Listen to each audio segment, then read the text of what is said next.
Hello, everyone, and welcome back to Flags in a Gym, a podcast dedicated to all things color guard. My name is Eric. I'm your host and resident color guard nerd, and today's episode is another installment in the I March That Show series.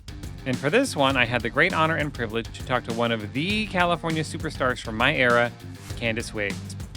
We had never met before this recording, but talking to her was like talking to a friend of 20 years. We discussed her time at Esperanza de Luz in Fantasia, how long she was up on that stool, being a dance mom, transitioning to judging, uniform malfunctions, and more. So sit back, relax, and let's talk some color guard.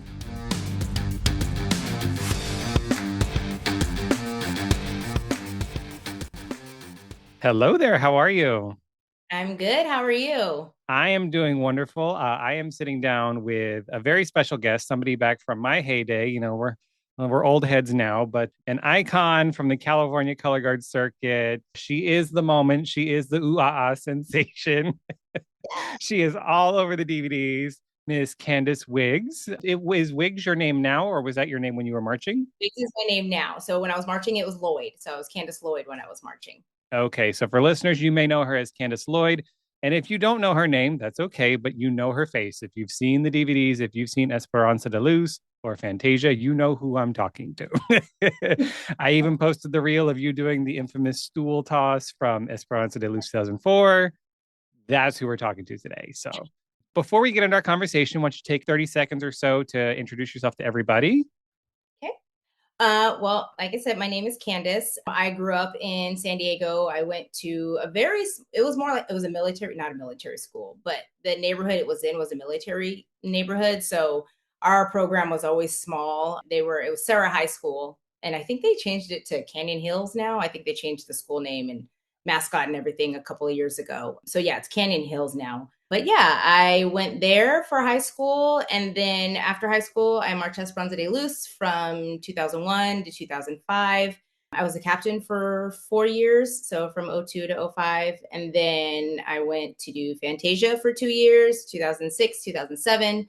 And then I dabbled my toe into, I think at the time it was the academy. I went to auditions and then I was like, yeah, no, I'm good. I'm going to go ahead and wrap this up.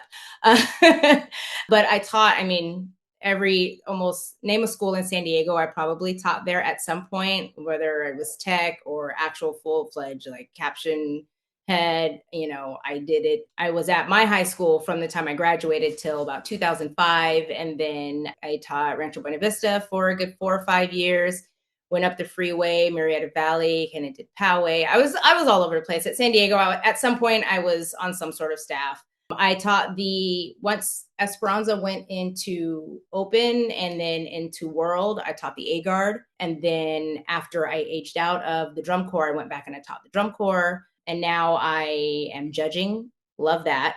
So I've been judging since about 2016. And now when I'm not doing that, I'm working with my husband. We own a security company here where we live. We moved to Central California. So we're up like in the Fresno area. We're right in the smack dab of California now, cows and fields and all that stuff. Dabbled in real estate for a hot minute, got out of that. I was like, I'm good on that. Thanks though. And I'm just, I've got a 16-year-old and a 13-year-old, and my 13-year-old daughter is like feet first into competitive dance. So I am a dance mom at the core now. That's my life. Whenever I'm not sleeping, I'm doing something, following my kid around doing dance. We love it. We love it. California is a huge state. I know very little about the geography. I know San Diego's at the bottom. Yep. And, Mm-hmm. just because we had championships there in 2004, which I'm sure Yes. you all loved. Oh my gosh. It was so great.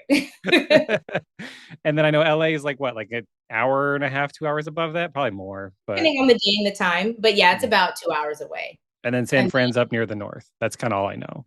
yeah, pretty much. Yep. And then I'm right in the middle of that where there's nothing. So The just cows. the cows and the farms and all of that. Don't ask me how I got here, but here I am.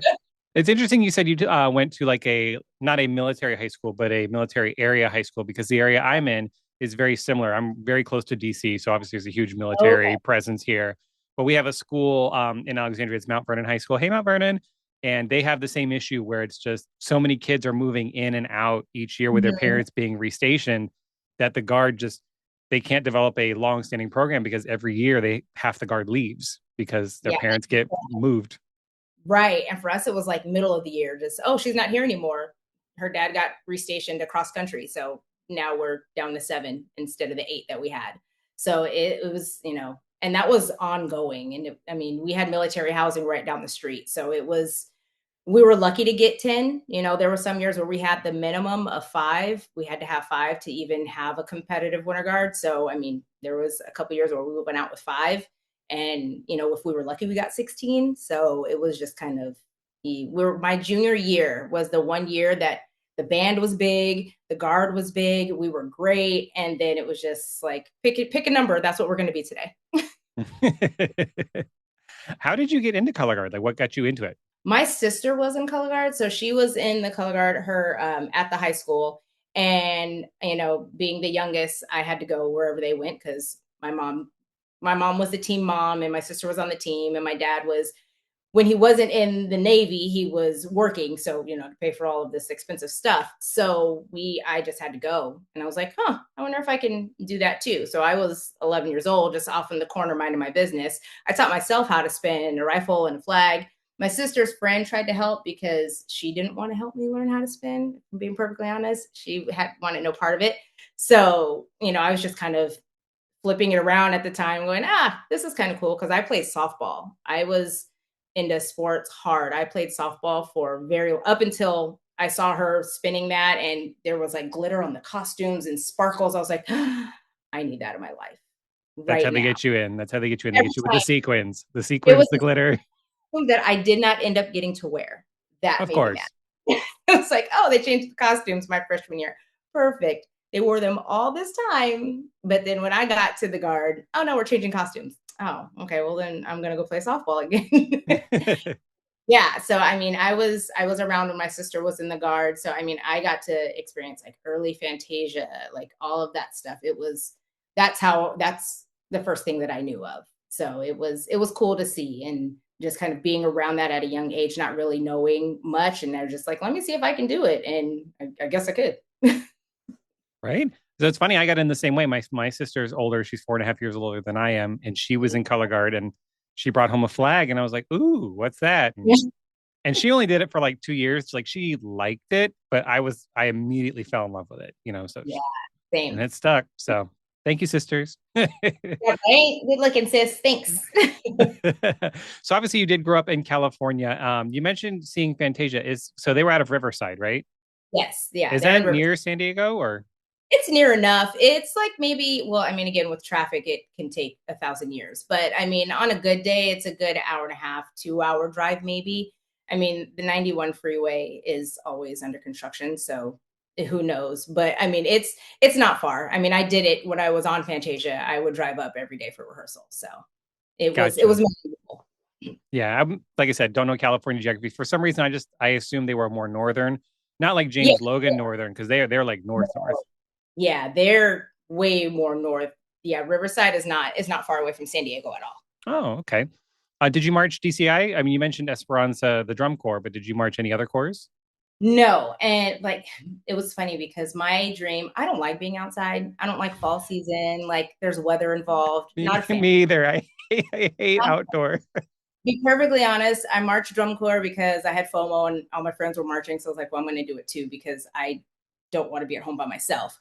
But I always wanted to march Blue Devils. I had friends that marched Blue Devils, and that was probably the first corps that I saw. And then I saw Vanguard, and I was like, well, I think I'm more of a Blue Devils kind of gal than Vanguard, because Vanguard just felt it was a different vibe than Blue Devils, and that's where I wanted to be. And I never went. I never auditioned. I never knew that there was a way for me to get there and a way to be supported up there. Like I didn't know if there was somewhere for me to stay. I didn't know anybody. So it was never a dream that I thought I could attain. So I was like, I'm going to stay home, but I wouldn't trade marching Esperanza. I was in the group the first year that the drum corps came out, and then aged out in 03. So, and we won that year. We won Div 2 in 03. So it was a fun experience. Awesome. Yeah. And we can kind of jump around a little bit because I have this on my outline here. But the drum corps was created because of the success of the Winter Guard, is what I read. Is that true? Like the Winter Guard being successful, so they decided to branch out to a drum corps.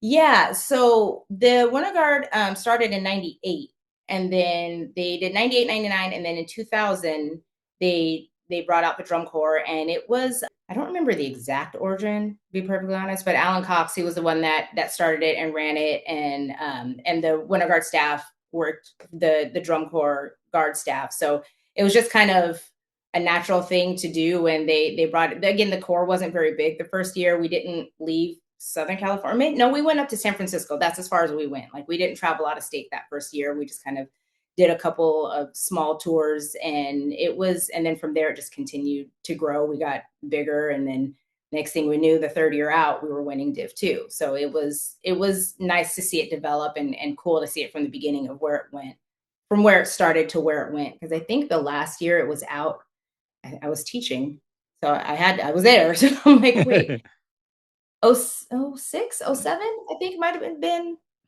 the last years that the drum corps was around. So Okay. And for those listening, Div 2 would be equivalent to open class today. We had Div 1, Div 2, Div 3 back then. And yeah. Little Old Mandarins was a Div 3 corps for the longest time. And then look at them. Well, I say look at them now. Unfortunately, they're taking a year off, but massive explosion with them. So you are a full weapon diva. You spin it all.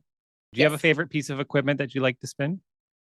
I grew up loving rifle. Like, rifle was my jam. Like, that was what I wanted to spin. I didn't learn how to spin a saber. And funny story, my sister was my coach in high school. So before my sister, it was Ruben Serrano. Love him to death. He was what got me to start the drive that I had. So he was our coach, and then he left, and my sister ended up taking over. And being perfectly honest, and my sister would say this too, I am better than her. So she's just kind of like, here's this saber. I'm going to teach you some work. And if Kandice can do it, then you guys can do it. So that just kind of, I was like, okay, well, I guess I'll try it and see what happens. But I loved spinning rifle. Flag, keep that away from me. Like, we are not cool. That is my enemy. Anybody can tell you, like, if I'm going to drop, it's going to be a flag. I don't know how. And I always used to tell my kids, like, it's 6 feet of pole and 4 foot of flag, just hold on to something. And I cannot. So that was always the running joke for Apple a Day. There's a reason why I wasn't in the flag feature. Oh, okay. Yeah, because I was going to ask you about that. So this you kind of already answered my question. I was like, did you ever get annoyed when you got stuck or put on a piece of equipment due to your skills? Like, I love flag. So I'm the opposite. I could spin a flag all day. I go to rehearsal. It's the first thing I pick up. I just love to spin a flag. But because I was a boy and I could spin a gun, I was always on rifle. And I'm like, I want to spin flag. So any situations where you were like, sometimes, we see guards where they put the boys on gun and they put the girls on blade, any kind of situation where you're just like, really? I got to spin this? You know what's funny? My last year at Fantasia, that's how it was. That's how the show was designed. All the girls were on saber, all the guys were on rifle, and then there was the flag line. And then literally with maybe 30, 40 seconds left of the show, Carlo goes, pick up a rifle. I'm like, whoa, wait a minute. I've been spinning saber for the last 6 minutes. now at the end, you want me to pick up a rifle and just pop out a 7. I mean, I'm going to do what you tell me to do, but that was the one time, and I was like, no, I don't want to spin a rifle. I'm good with this. Yeah. They hand you they say, pick up a rifle. Oh, hang on, but we're going to throw 500 pounds of glitter in your face while you toss. While you're doing that. Yeah. Don't mind the glitter and all of the shenanigans falling from the sky, but throw that rifle, by the way. So it was great moment, by the way. It was so much fun. Great moment. It's a reel on my Instagram. I'm going to repost it because I love it. I'm going to be like, people, this is what we're talking about right here. So you marched with Esperanza de Luz. They were based out of San Diego, right? Mm-hmm. And they grew pretty quickly. So you said they started in 98 and then did they make finals before 2000? Yeah, they made finals in 99. That was, it was called The Magic Bus. I love that show. I was a senior in high school that year, and I was like, oh my gosh, I love it. I'm auditioning. I'm doing that. So it was a cool, fun show.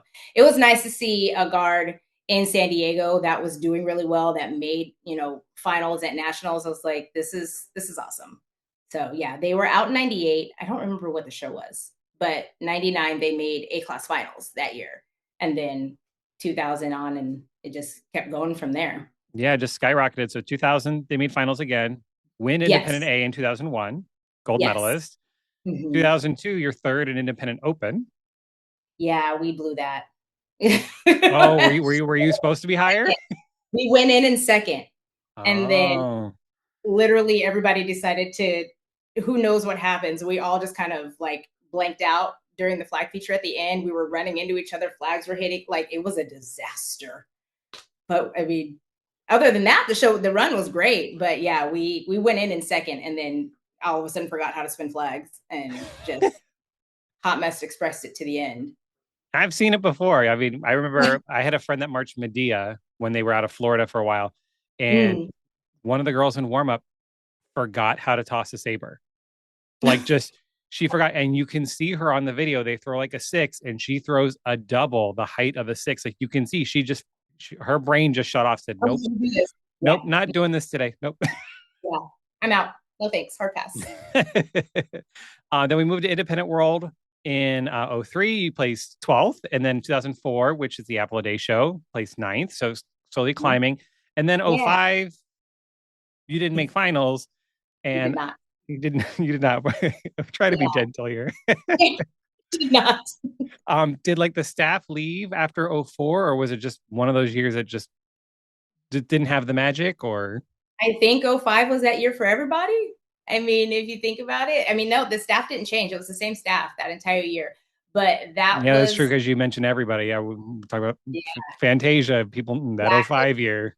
It was just that year that was like, ooh, okay, let's just try this again next year.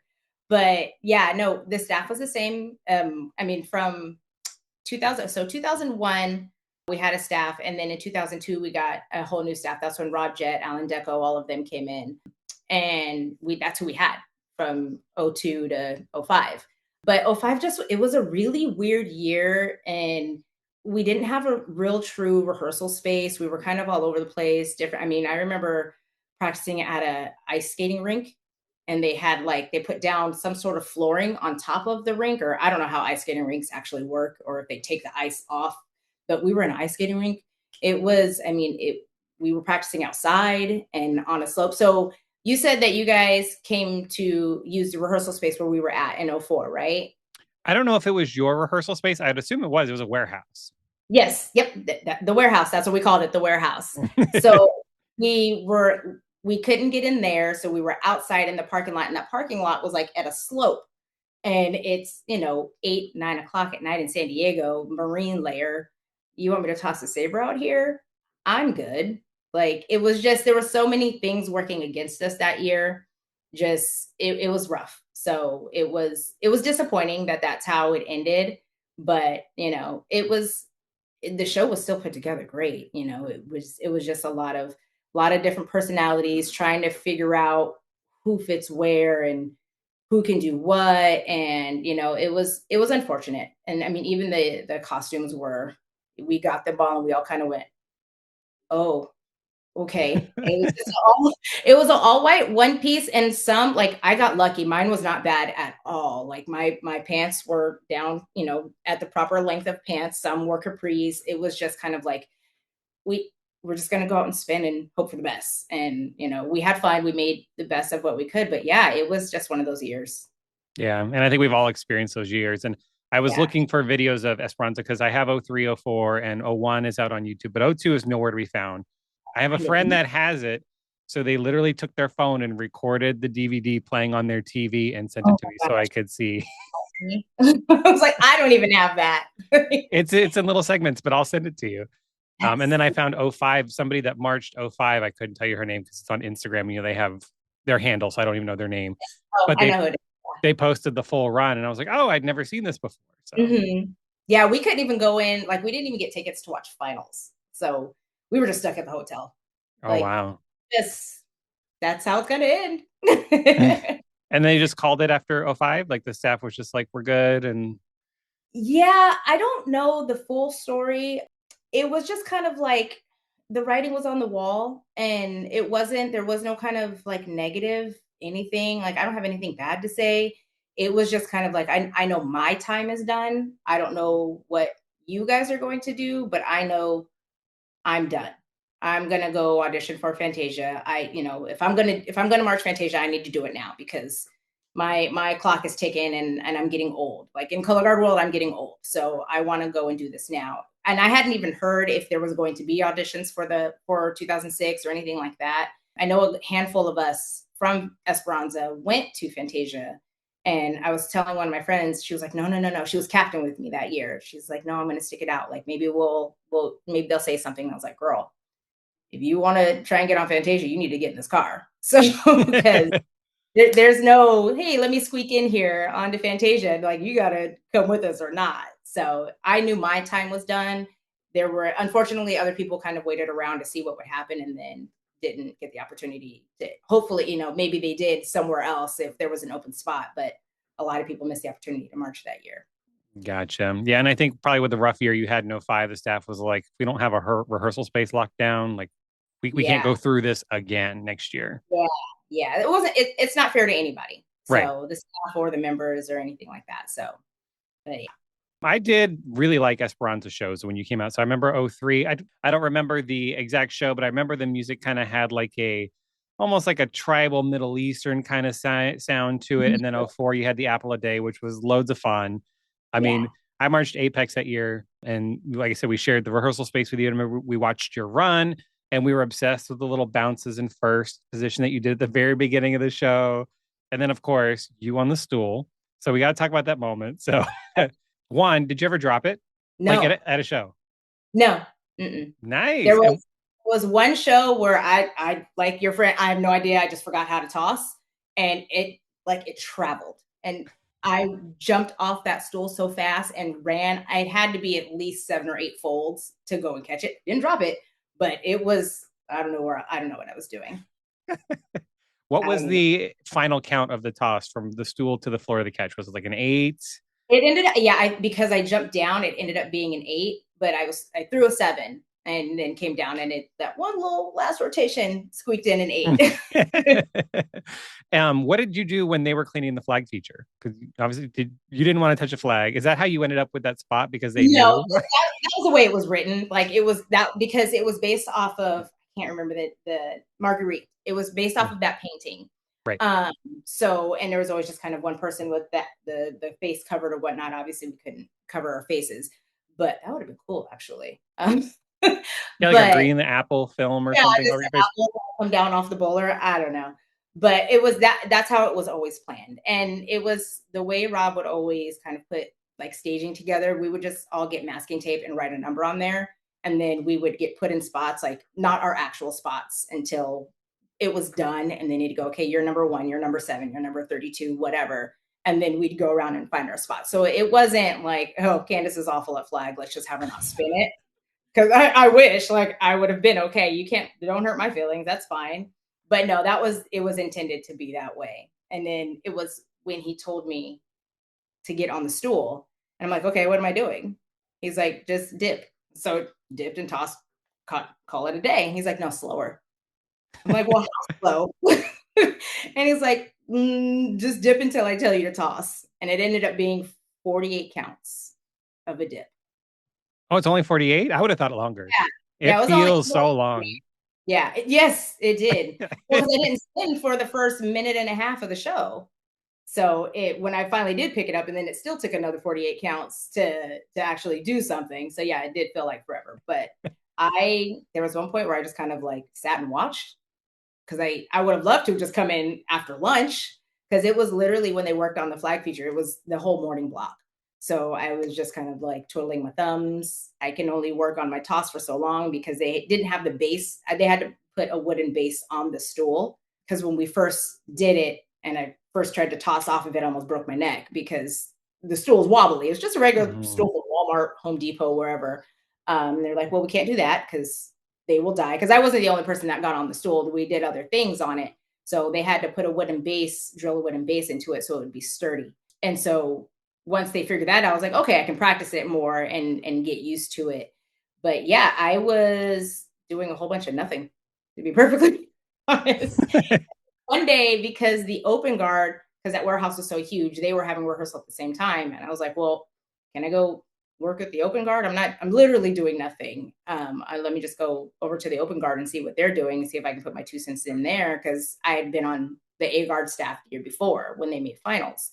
So I ended up being on the open guard staff because they didn't want anybody teaching and marching at the same time anymore, which, okay, that's fine. That's less time for me to have to do anything, but I wasn't doing anything in those 4 hours of rehearsal. So they let me go over there and do that. Or like when Alan Deco was there and he brought in his Rolls Royce, I sat in his car for a couple of hours. I mean, I didn't do anything. It's like I can only work this phrase, 16 count phrase so Yeah, many I times. I only worked this a few times. So, I mean, because it was a lot. There was a ton of us that year. It was a huge guard that year. I think that was the biggest year that we had. It was a full guard. Yeah. So it was, yeah, because I think it was still 30 that at that point, and we had 29. Yeah. So that Yeah. The cap was 30. Yeah. yeah, that was the biggest we'd ever been. We had some LA people come in. I don't know if you remember, there was a California guard called Access. They Mm. had they were in their earlier 2000, well, no, that is early 2000, but like 98, 99, 2000, they had a bunch of people come down that wanted to audition. And I knew all of them from my old coach in high school because when they all marched, I was still in high school, but I went to nationals in 97 in Arizona. So I just kind of was like, I've been around them for so long. So it was cool to see those people come in. It was a lot of strong personalities that year. It was a very talented guard, but very, very strong personalities from everyone. I mean, me included, if anybody will tell you that. But it Strong was, personalities in color guard? I No. know, right? Who'd have thunk? But it was a good year and it was really strong and it was awesome. It was a good time. It's funny you mentioned their strong personalities because I just remember all our interactions with your team were wonderful. Like you were all very nice, very delightful people. Like it's kind of like how it is today, where the color guards are very friendly, they're very supportive. Yeah. Back in our day, they weren't. We know, like. Keep it in house. Yeah, that's right.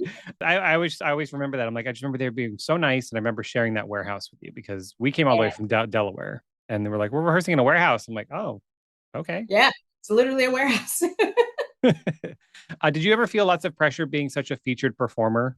Because I think starting in '02, you kind of got pushed to the Yeah. front of the floor, like, hey, here, look at her, look at her. Hey, you're gonna do this. Yeah. Not really. There was pressure on myself that I put on myself because I knew people were watching me, but it was never like you got to get this or you're gonna get cut or whatever, anything crazy like that. I just knew people were watching me and it felt like some people were waiting for me to kind of not be that girl, but no. Yeah. Because Like we said at the time, yeah, people were like, "Oh, I can't wait to see her drop," or "I can't." Yeah, it was very much yeah, of our time. Yeah. yeah. So it was like, well, now I'm not going to. So sorry about it. Wait for the next show. I'm just gonna check my rifle 15 feet that way. That's all. Yeah, I'm still gonna get it. I might have messed it up big time, but it's not gonna hit the ground. Do you have a favorite show from your years at Esperanza? Honestly, Road to Morocco and Apple a Day are my favorites. So 2001 and 2004 are definitely my favorites. Just because Road to Morocco, it was two completely different staffs. So it was completely different styles. And it was like 2001 was just that old school color guard, A class, go out there, basic, simple spinning. But to me, that was the first time I'd been in an independent. Well, no, I was in an independent group my sophomore year in high school because I filled in. But like truly being on an independent guard and spinning and just when you walk into a local show and all the high school kids are screaming, and it was like, that was such a fun time because we were coming off of what they did the year before and were bigger and better and we were winning. So it was a really fun time. And then obviously, I can't say anything horrible about Apple a Day. Like I love the costume was comfortable. The show was great. Like people like Northern Lights was coming up to us like, "Oh my gosh, we love your show." We're like, "What? We love your show." Because that was Road to Perdition year. Yeah, yeah, and that was the year. And I don't know if they did this because it wasn't in Dayton, but they did. I guess they were calling it a world class run. So all the world class guards got to go to the arena and run their show. And there was a whole bunch of guards that were just there and they watched us do our run. And that's when they were like, "Oh my gosh, we love you guys." We're like, "Whoa, cool, thanks. That's Yeah, they used awesome." to have world class practice. Yeah, that's what it was. Yeah, yeah. Because that was the only time we ever did it. We never did it again. And but it was the coolest experience to see because it was like we're at home. It's a home show for us. So it was even cooler that even though we didn't get to stay at home, we stayed in a hotel in San Diego for that nationals. Interesting. Yeah, they did not let us stay at home. They wanted it to feel like actual nationals. So we stayed in a hotel and did it like we would normally do it. I mean, that also makes sense. So you have everybody together. So you don't have that Yeah. one girl that oversleeps at her house and she's stuck in traffic. And you're like, come on, Susie, get it together. Come on. So you know where it's at. You know how to get there. Yeah. You mentioned 2001 where it felt like a class like basic spinning. So I went and found it. It is on YouTube and I'll link it for everybody to watch. I was surprised at how difficult it is because when you look back 20 Yeah. plus years ago at A class, I mean, compared to what it is today, Oh, for sure. you're like, ooh, this is like you look at world class 20 years ago, you're like, this is world class. But I was watching, I was like, they're spinning. Like you all were Mhm. like, I mean, I remember maybe a five the A guards would throw, like maybe a five. And you guys are out there chucking like ensemble fives and sixes. And I'm like, this is ahead of its time. And every year, because we thought that that show was fast. We were, I mean, asthma attack on a daily. I had my inhaler on the floor, like we were booking it, and every year it just got faster and faster.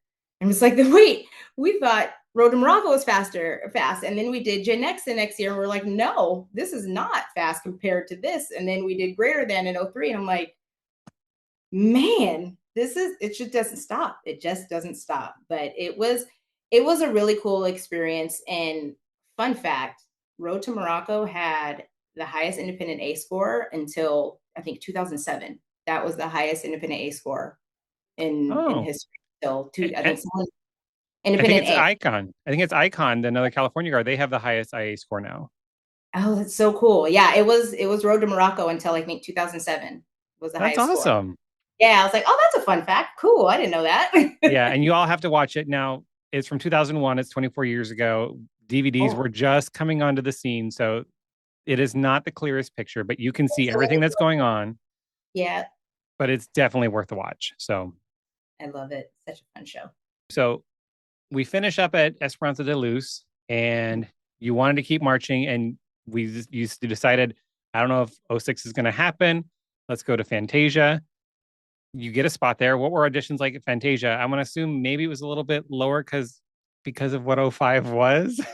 you know, You know what? No, I think because it was kind of like, ooh, then people were like, oh, I can make Fantasia. I can, because it was a good turnout. I mean, and people came back.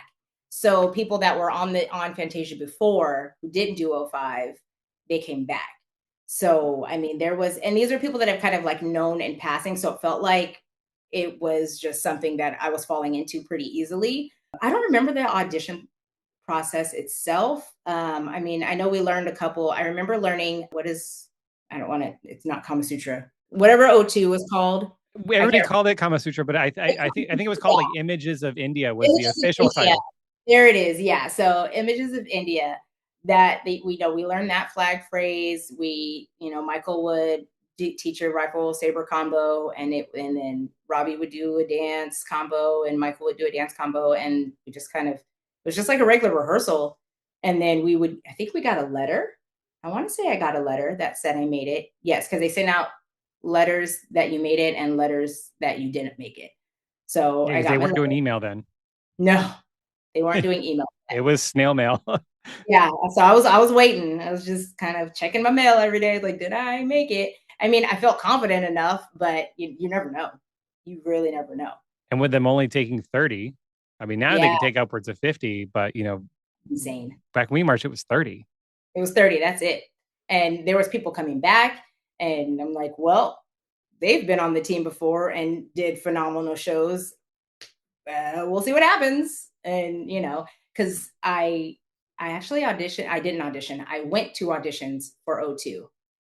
So that was something that I was like, I have to do it. And I didn't end up going through with it. Like I was in the gym, I was there, I was stretching, and then something happened with someone. I was like, nope, I'm gonna go. I'm gonna go ahead, take that drive back home and stay at Esperanza. So But you got to go back. You marched '06, '07 during the prime of Fantasia. I mean, mhm. Fantasia, kind of ruled independent world from '01 to about 2008, except for '05, which we don't want to talk about that one. So it was a fun show.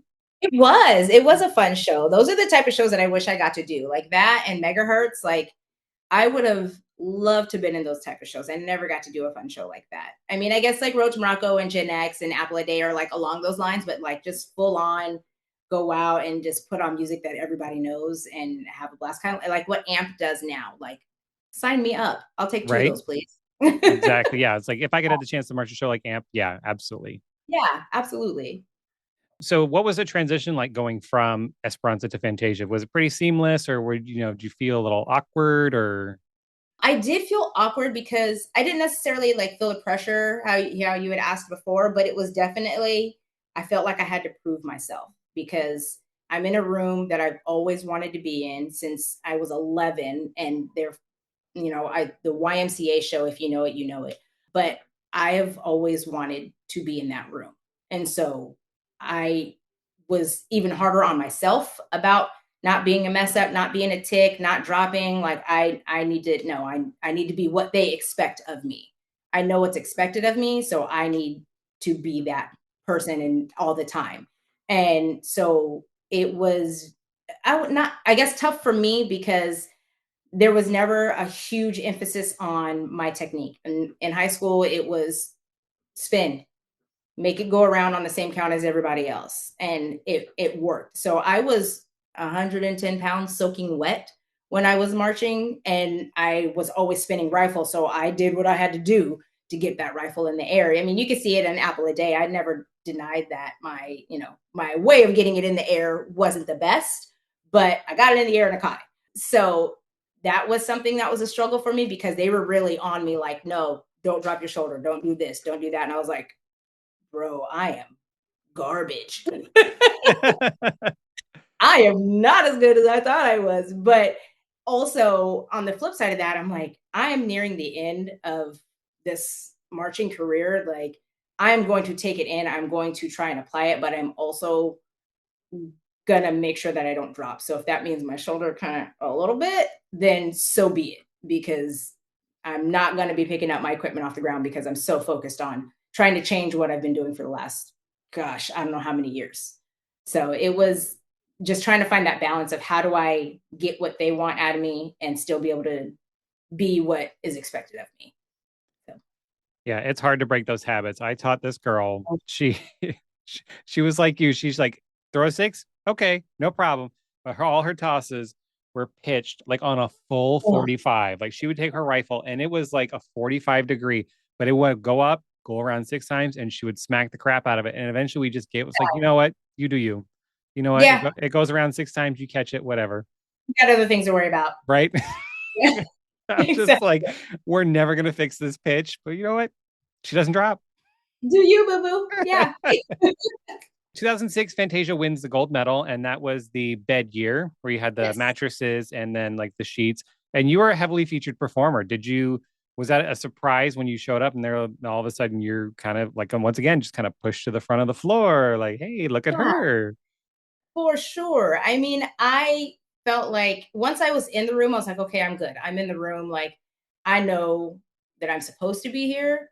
But when I'm seeing people that I saw March Fantasia and, the Beatles show and Kama Sutra and, Megahertz and The Vanishing Act, listen, I will spin whatever you tell me to spin. Thanks for nominating me. I'm glad to be on the floor.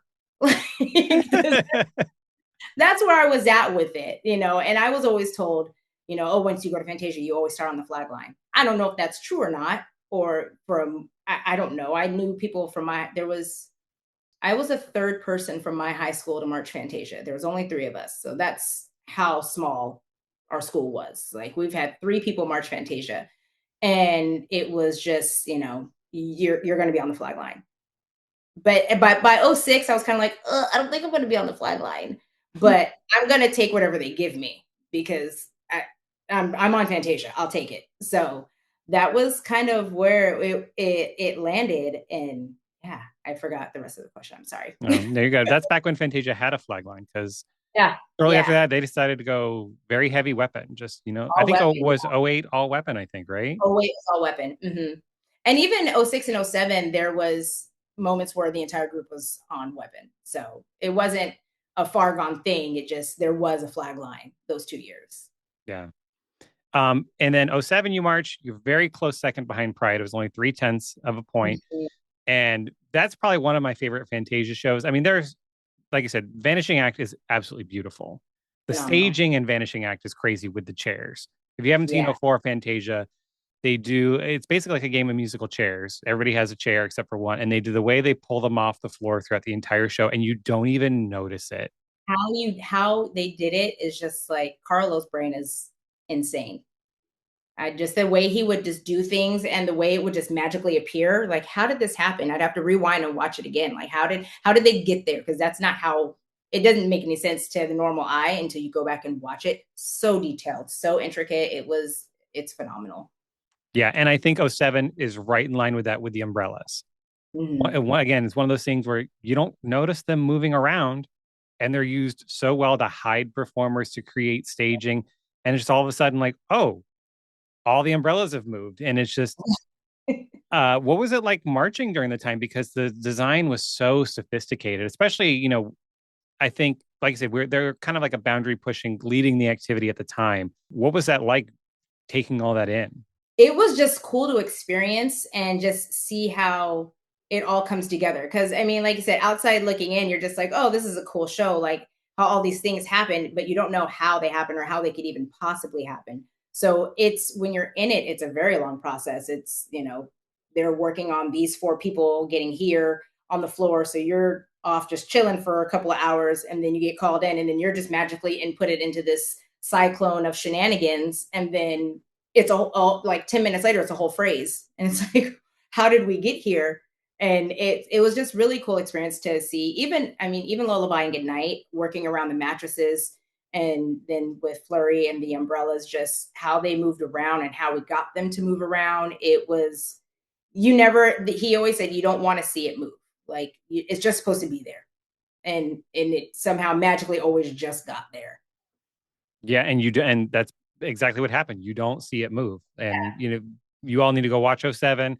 Well, '06, you kind of see them move just because the mattresses were so big. Yeah, I I mean, and we're mean, pulling them across the floor, and they're stacked on top of each other, so they're heavy and they're getting pushed and pulled. But I mean, even that, it was still stylized in the way we would push off into like a back attitude or something. So it was choreographed in how we were moving them. It wasn't just like, ugh, everybody 1, 2, 3, push. But it was written in to be detailed, so it didn't look like we were lugging mattresses around. It was part of the equipment, kind of. right, everything had a purpose. Yeah. So Fantasia left a huge mark on the sport all those years. Maybe not, they didn't win every year, but they were always some of the top three, top four. But just, I mean, you think Mhm. about how each year kind of inspired the next. Like you watch the Yeah. Beatles show, and they had their little three-person dance feature in the front, and then all of a sudden the next year is the Images of India show that was clearly heavily inspired from that little dance move. And then Yeah. we go into '03 with did they call it Megahertz? I never got the show title. It was megahertz loud music for loud people. Yeah, it was the heavy metal show. Yeah. Great soundtrack. So good. And the finals were on, but We won't talk about that. we We don't won't talk want to talk about that. But the medals. but Yeah. with them, they're pushing the boundaries in design, but they're also pushing boundaries in equipment. Hmm. You look at all the tricks today, illusions, cartwheels, front walkovers, everybody's doing it. You go backwards to Fantasia, they were doing cartwheels, like the Lullaby and Goodnight, you're doing a forward roll on those mattresses. Yeah. And that was really unheard of at the time. Was there any kind of push to like, hey, we want to try something really crazy. We want everybody able to do a cartwheel or a forward roll. Like, was that kind of like on their mind of how they wanted to kind of push the activity? Yeah, definitely was something that it was boundary breaking. Is that what they were trying to do? And it was very much like, okay, try this, who can do it? And me, I was like, not me. I just kind of melted to the back. Like, I would like to not try that, please. But if you think about it, like, yeah, like you said, there's all these guards now that are doing it not on a mattress. So I'm like, my old brittle bones on a mattress was sensitive and delicate. I can't imagine just somersaulting on the gym floor. it's so crazy how much it's evolved from that. Because I mean, I know Fantasia did all kinds of crazy stuff, especially in Megahertz with the cartwheels and the partnering and all of that stuff. I mean, they've always done cool stuff like that. But just to see it evolve, but that's kind of where it started is so cool to see, especially now watching from a judge's eye is so cool to see. But it was very much a lot of the work, we called it workshopping time. And it was just, okay, try this. Okay, who can do this? And then it was just put in place. But I tried my hardest not to be in that somersault. But I wanted no parts of it because Carl was like, I need to get you to the front. I'm like, cool, I can walk around the mattress. I'm close to the end. I'll just walk around. Not a problem at all. He's like, no, you're doing it. Like, okay, cool. Like, can I just do the somersault? I don't need the gun. Yeah, I don't need to toss. I can somersault. It's totally fine. Totally fine. But it was cool because I was the only girl that did it. So I was like, Represent. okay, cool. Take it. I'll take it. And then 2007, you had those headpieces. We did. Tell me about the headpieces. Those had to be annoying because only the girls had them. Yes. Only the girls had them. They honestly, they weren't that bad because we had our hair up in a bun on the top of our head, and then it was a styrofoam, like half ball styrofoam that we had to attach to our head and then wrap our hair around because they didn't want to see the styrofoam. So we had to, and your girl had to go get a phony pony because I wasn't doing all that and teasing my hair. No, that wasn't happening. So we because you had short hair. Yeah, I had cut my hair. So yeah, I had short hair. So we wrapped our hair around the styrofoam so it literally looked like it was snow sitting on top of our heads. Because it was just like what is that wire? Like floral wire, right? Yeah, exactly. So it would move, but it would stay strong enough to stay up while we were spinning. When you couldn't even see it. So it wasn't like it bothered us while we were spinning. Oh, but okay. Yeah, you would forget that it's on your head until you ran into something. Because if we got dressed at RCC, we would get ready for a show, like a regular show day. We would rehearse and get ready and dressed there and then drive to wherever the competition was. And thankfully I had a Honda Civic, so I had a sunroof. So my little thing was out of the sunroof flapping in the wind because I had to like hunch down so I could get in the car. And then there was like 5 of us in my car just trying to get to the show without our headpieces being ripped off. So it was, other than that, it didn't bother us at all during the show. Gotcha. Because I was curious because they do kind of dangle like in the front, like when you see them, but I was curious if it was actually in your line of vision. Well, they were tall enough to where like it would dangle, but it wasn't in your line of sight at all. At least not for me. I mean, somebody else's might have been, but I never had an issue with it. Gotcha. And you mentioned RCC, that was Riverside Community College. That's where Fantasia was based out of. Fun little fact, they used to have a collegiate award at Dayton. And Fantasia would win it every year because they were the only only one, and they were associated with a community college, so they got this bonus award every time they went. Yeah, double awards, and I got some college credit while I was at it. Nice. Yeah, it was a national class. We had to register at the college for the. So we mentioned earlier the explosion of glitter and confetti at the end of 2007. Was that year round, or did you guys just go hog wild for finals? Every single show. How'd you clean all that up? Because a lot of that glitter was like fine. Like that wasn't like the huge chunks of confetti that we're used to seeing. So it was strategically placed. So we always threw it in. So that way we knew that if there was some on the outside, it was like the bigger pieces of paper that would get to the outside. But we also had like vacuums, and we all taught guards. So we'd be like, here, get one of my color guards to grab a mini vacuum, a little shop vac, and blow it all into the center of the floor. So that way we just fold it in on itself to get it out of there. But yeah, it was every single show. And then the flags, not the black and white ones that had the snowflake on them, but the silver ones when we did the full ensemble moment, some of those had pockets in it. So that way when we tossed them up in the air, it would snow as it came down. So, because I had to have 2 sets of flags because I threw snow twice. So I had to have one when I ran across and threw it, and then I had to have another one when we did the partnering moment where we jumped up onto a partner's shoulders, and when we spun, it came out as we spun around. So it was very intricate, very detailed, and get all your snow. But yeah, we did it at every single show. Wow. Yeah. Do you have a favorite year of the two at Fantasia? Ooh, I would say Lullaby and Goodnight because in '07. Again, it was one of those moments where it's like, I don't want to be a one hit wonder at Fantasia. I want to say like I was a true member, like I did it more than once, but I was having like wrist issues and my body was just breaking down. And so it was just kind of like, I got to push through it and finish it. But I'm glad I did it. Obviously, I'm really glad I did it, but definitely Lullaby and Goodnight was my favorite of the two. And is that kind of what led you to kind of like maybe just call it a career? Body just kind of, my body can't do this My anymore. body just done. And I was in '07, I was 25, turning 26, and I was kind of one of the older ones.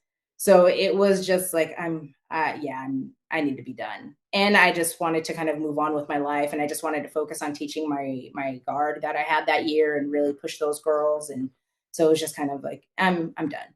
I'm good. So I didn't march in 2008, which I kind of, when I saw the show, I was like, oh man, Yeah. I should do one more year.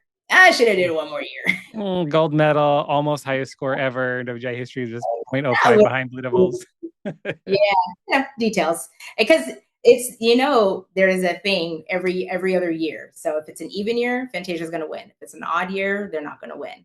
They're going to medal, but it's not going to be gold. So it was is '01 they 2000 they won. 2001 they didn't win. 2002 they won. 2003 they didn't. 2004 they won. 2005 they didn't. 6 they won. 7 they didn't. 8 they did. So it was just kind of a funny thing. Wow.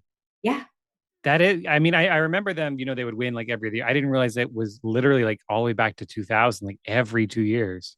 Mm-hmm. Mm-hmm. Wow. Yeah. Every other year they would win. Not that it was like planned or anything or any kind of setup, but it was something that we caught on to. Like every other year they win. Like, It's rigged. Yeah. All rigged. Yep. Go get all those medals back. It's rigged. Obviously, every guard is different and experiences really can't be compared. But were there any major differences you noticed between Esperanza and Fantasia that maybe surprised you? Maybe like terms of overall vibe or the teaching style or Definitely not necessarily teaching style because Rob Jett taught me at both. So Rob Jett was there for both of them. He was there for Esperanza through all those years, but he was also working with Fantasia at the same time. So it was comfortable for me with having him there and seeing his face there. Love him to death, and it was just really cool to see Carl Lowe do his thing. And Robbie Jacobson, I've known since high school. He marched with my sister.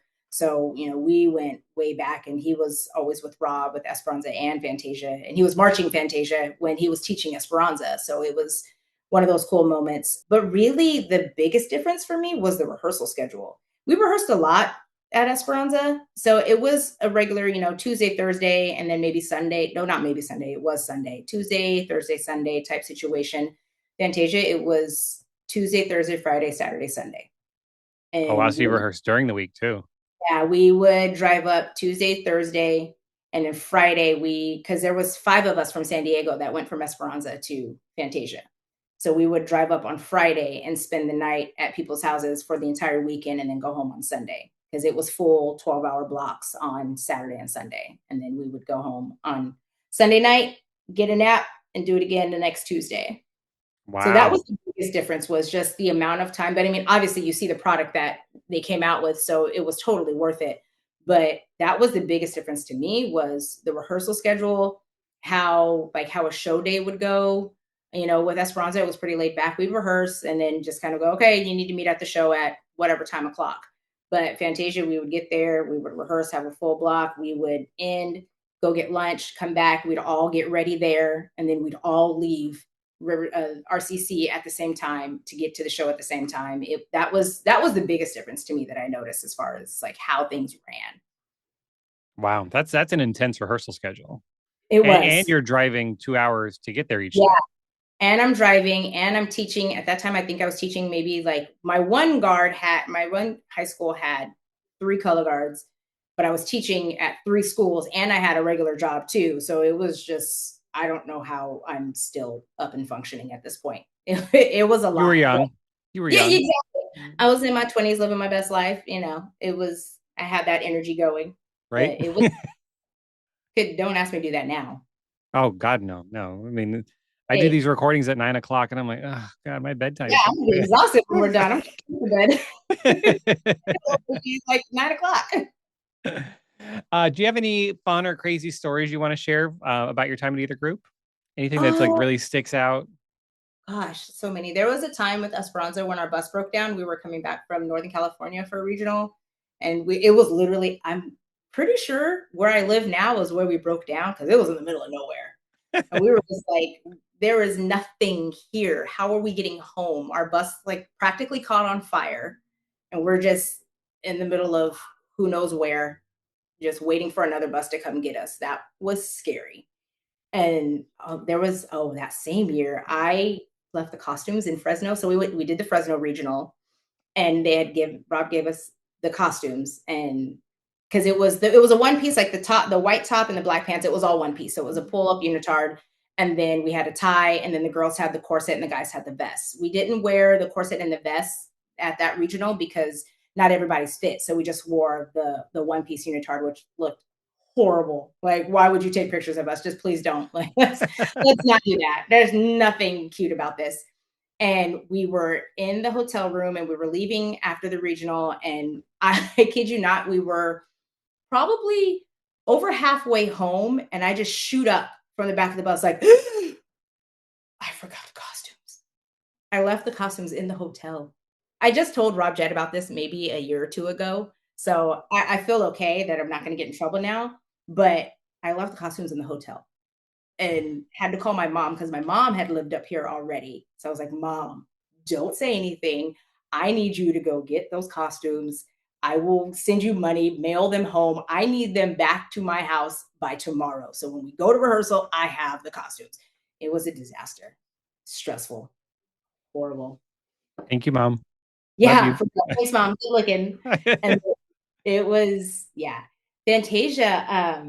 The first time we wore the flurry costumes, again, a white unitard. I don't know how many white unitards I've had. Now that I think about it, man, like that was a lot. It was, they just handed us a unitard and said, here you go. And a bag, like a sandwich bag of Swarovski crystals. And it was after rehearsal, and they were like, put these on the unitard. How? I've never rhinestoned anything in my life. Like, what is, I don't, just get it on there and make it pretty. We were like, okay. And then, oh, because they had the beads hanging down too. So we had beads that were sewn in. We didn't do that part. The costume designer did that part. We just had to rhinestone it. But the first time we wore them, I think was at the Vegas regional, and we were running it like at the rehearsal, running it first time in costume, and all the beads got knotted up together around our legs. So anytime we tried to move, our legs were stuck together. And I just remember I face planted it because I didn't realize that mine were stuck together. So when I went to go move, I just like slammed face down to the ground because my legs were literally stuck together from the beads. So we figured out, oh, we'll just put the clear like packing tape around all of them to keep them from sticking together. It was a disaster. I thought you were going to say all the rhinestones started falling off everybody's I know. costume. Little alone moment. No, I don't think that happened. No, the beads did the first time before we figured out the taping method. A lot of the beads, because we were just like ripping them, trying to get our legs apart so we can continue on. Yeah, it was definitely a No Me Alone like showgirls moment. We love During that, showgirls.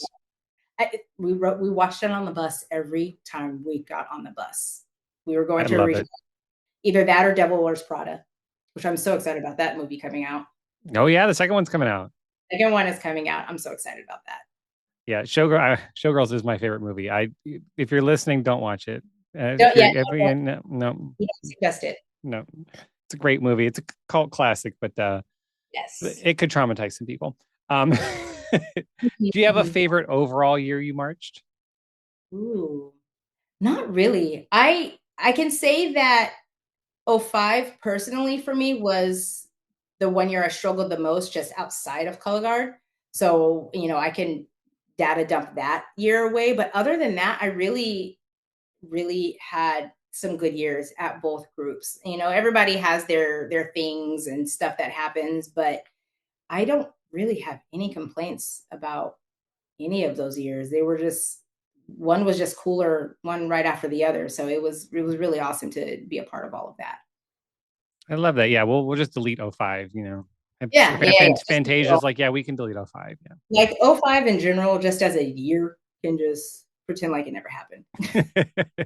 My family, it's '07. Like that '07 was just a bad year for my family. So it's like, we just pretend it doesn't exist. Mm-mm. No. So you have moved on to judging now in California. Yes. And I did a little research, so I may have my information wrong, but I see you are an equipment judge, or do you judge multiple captions? No, just equipment. Why did you choose equipment? That's just what I gravitated towards. I love the physical act of spinning. I do not dance well. I don't have enough knowledge about dance to even be remotely close enough to say, oh, you're not dancing, whatever, properly. So movement wasn't my gig. I liked when I first got into it, I was like, oh, I think I want to do GE because you get to talk about everything. But when I broke it down and really looked at what each caption was, I was like, oh, I want to watch them spin. All I have to do is watch them move that equipment around the floor and get to talk about it. Sign me up. And there's times when I'm like, I want to just say how much everything together works, but that's not my caption. So I may throw it in every once in a while, like totally not my caption, but love that flag, love the colors, like it's fabulous, has nothing to do with your equipment score, but I just have to say it. Just as a fan of color guard, I just have to say it. But yeah, definitely equipment because that was my favorite thing about color guard and spinning and tossing and all the tricks. Yeah, it was a no-brainer that equipment was what I was geared towards. And are you still judging today, like currently? Mhm. I am. I've gone to Texas. I think I'm going to Seattle this year. I've done Ohio. I will go anywhere if I get to just sit and watch color guard for a day. I do a lot of stuff with the home circuit with WGASC, and then I just started up here in my area. They have a couple of little circuits up here. They're starting to grow, so it's exciting to see it grow up where I'm at now. Any aspirations to move to WGI for judging? I thought about it, but it's a big commitment. And with my daughter doing her competitive dance, there's no way I could do both at the same time because it goes at the same time. So if I'm Mm-hmm. not in a show, I'm at my daughter's dance competition, literally from February to April. I'm gone. Like my husband never sees me. He's like, "Hey, just want to say hi, make sure you're breathing." But yeah, I'm gone every weekend from February to April. So it's yeah. I think once maybe she's out of school and away at college doing whatever she's doing, it's something that I would probably circle back to and see if it's something that I can do. But for right now, I'm happy. Awesome. Awesome. So I do want to talk about your experience in the activity as a Black woman, because I feel it's an important conversation to be had, and it's an important part of the activity. And I wrote this down on my outline, and I'm going to read it verbatim. Just one, I think it's kind of funny, but two, I do want to put it in there. So I am inserting my cis white male disclaimer that I mean this all in good faith, and I promise I'm not trying to tokenize or fetishize or anything like that. I really just was something I want to approach because generally color guard is a very white sport. I mean, we Yeah, have pockets around the country of, like James Logan, Arcadia, have the Latino and like the Asian influence. And we also had like South Shore and Light Brigade that were, the black color guards. But other than that, it's a white sport for the most yeah, part. But color guard is also a very welcoming and safe sport for all walks of life. I mean, it doesn't matter if you're trans, non-binary, whatever, because all we care is, can you spin a flag? you hello. know, Yeah. can you Are you spin? Can you Yeah. toss the six and catch it without dropping? Great. But with it just being so predominantly white, have you ever found it? Did you find it difficult to get into the sport and get to like an elite level? Do you feel you noticed any specific challenges because of your race and being a Black woman? Not really in the sense of, I was treated differently, definitely not. Like I said, it's a very welcoming activity in sport, and that's the one thing that I love about it. I never felt like I was different because I was Black, or I couldn't do it because I was Black. I acknowledge and I see that, like, yeah, my nickname was the Black girl because I was the one Black girl. Or, when we got another Black girl on the team, I was the OG Black girl because there was two of us now. So, and even in Apple a Day, there was seven of us. So it was kind of like, whoa, okay, there's more here. But I mean, high school, my sister, I think there was a couple of Black girls on the team, but I was the only Black girl on the team when I was in high school. And then at Esperanza, I was the only Black girl on the team for a few years. So where I lived, I was one of the only Black people at my school. My middle school, there was eight of us in the entire middle school, sixth, seventh, eighth grade. So Wow. it was I've always just kind of been used to it. And I don't know if that just made me numb to it. So when I see other Black girls and Black boys in color guard, I'm just like, yes, like embrace it and take it in and just soak it in. I did, I know maybe that kind of made me, I would say, understand that I kind of had to be good, because if I wasn't, they were going to know who messed up. You know what I mean? The black girl, yeah. Yeah. Oh, the Black girl dropped 14 times. Like, yeah, that was me. So, but I'm thankful that I was just kind of naturally talented and I just picked it up really quickly. So that was never really a true concern, but I knew, regardless of what I did or where I was or who I was standing next to, I stood out. Not just because I was good, but because I was the only Black person on the team. And that was kind of something that I was always just used to. So it never hurt my feelings that I was called the Black girl, because that's how people noticed me. But, there were times where, and I don't think it was necessarily done intentionally, but I was called colored, so that was kind of like, ooh, that stings a little. But I also don't get offended easily. So it was just kind of like, okay, I'll let it slide once, but twice we might have to have a conversation. But that was such a rare occasion that I never really felt uncomfortable being in this activity, being in this world, because it's built off of so many different people and personalities and people of color and different orientations and everything like that. It never felt uncomfortable. Yeah, that's awesome. And, I'm right there with you. Like, I get excited when I see a black girl in a weapon line, especially in a world guard, because, Mm-hmm. like I said, up until recently, let's say maybe 10 years ago, the weapon lines were white boys for the most part, especially rifle, Yeah. you know. And then, they always put the girls on saber or whatever. And I just feel like it was very, very hard to get on a world class weapon line. So when I saw a black girl, especially a black girl, because, Yeah. Not only are you a girl trying to get on the rifle line, but now you're the Black one on the rifle line. Like right. it's even more.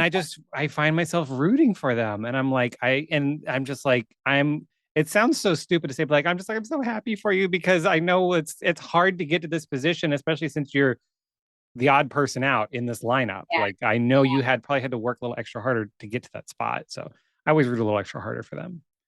Honestly, me too. When I see them when I'm judging, I'm just like, come on, you got it. Like I'm always inside just rooting. And when I was growing up, before I even like out of high school, there was always one girl on the rifle line. Like there was like even watching Blue Devils or Fantasia or whoever, the rifle line was all guys. And then there would sometimes just be that one girl, black, white, pink, yellow, blue. I'm like, I need to be her. Like I want to be the girl on the rifle line. And just because I have no control over it, I am the Black girl on the rifle line. But I just wanted to be the girl on the rifle line, and that was good enough for me. Because I can't change the fact that I'm Black. So being the girl on the rifle line, like you're a baddie. I'm sorry, like Yep. you are who all the girls want to be, because you're right. Like it was, oh, the guys are going to spin rifle, the girls are going to spin saber, and that's just the way it's going to be. And not Unless because you're St. Anne's, then you had that whole guard of then badass girls. exactly all around, and it wasn't because it was a show design that it was guys on guns, girls on knives. It was, this is what it's just supposed to be. And so it was always cool to see that one girl be on rifle line and just killing it with the guys. I'm like, that's what I want. That's what I need to be. So it was, it's yeah. That's Yeah, I it. mean, that mentality was very strong back in our day. I mean, cadets, it Mhm. was the boys spun gun. The boys were not allowed to touch saber. They could not spin a blade at cadets. And they even put 42-inch guns on the boys. Like they spun bigger guns than the girls. So they did let the girls spin rifle, but it was just, nope, saber is dainty and pretty. So the girls are going to spin saber, and the gun is about muscle. So the boys get to spin gun. Yeah, But yeah, that's what it was. Yeah. I love seeing the girls on the rifle. And now, now it's Now whoever is spinning whatever, if you can spin it, you're spinning it. right. I And mean, you it's look at Paramount, you look at yeah, Fantasia and Etude and all. I mean, they got all different. Everybody's on there. yeah. I mean, but like you said, like just I'm always rooting for the little Black girl that is on the team, because if I'm watching her, she's probably one of the only little black girls on the team. So it's like I feel her.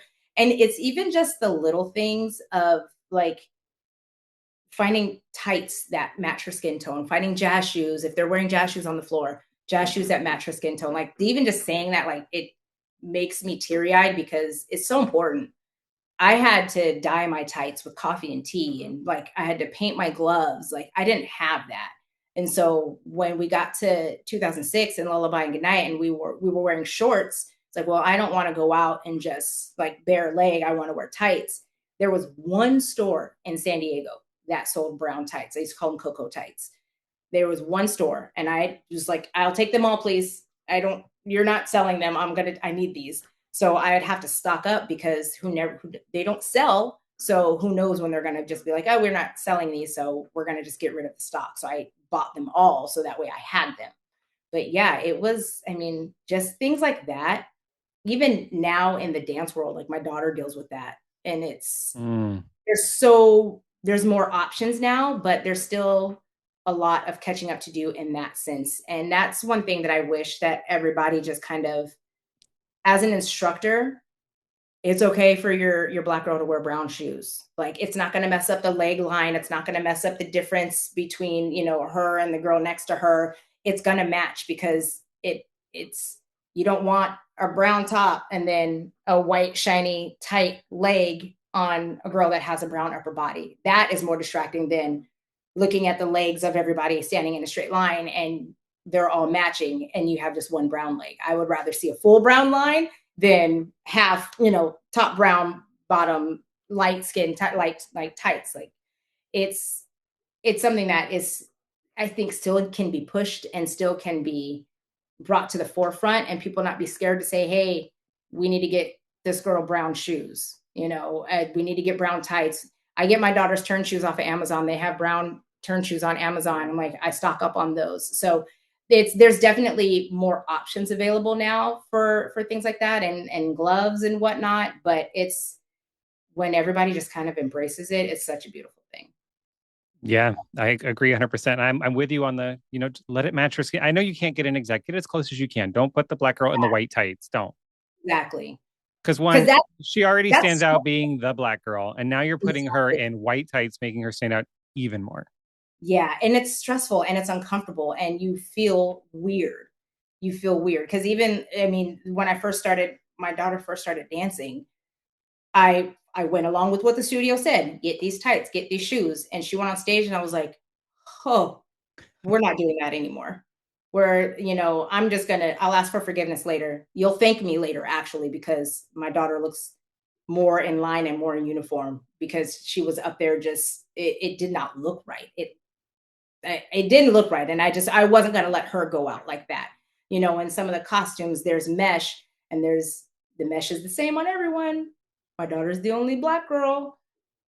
Her skin tone is not their skin tone. So I'm up at night, like pancaking and dyeing mesh. So that way it blends into her. And they're like, oh, that looks really nice. And I was like, yeah, much better, right? We should look into doing that from the start, not making me Right. have to do it. So, I mean, It's like it's when 20. you're ordering costumes, like, oh, okay, well, we have a black girl, so we need to make sure the Yeah. mesh on her uniform.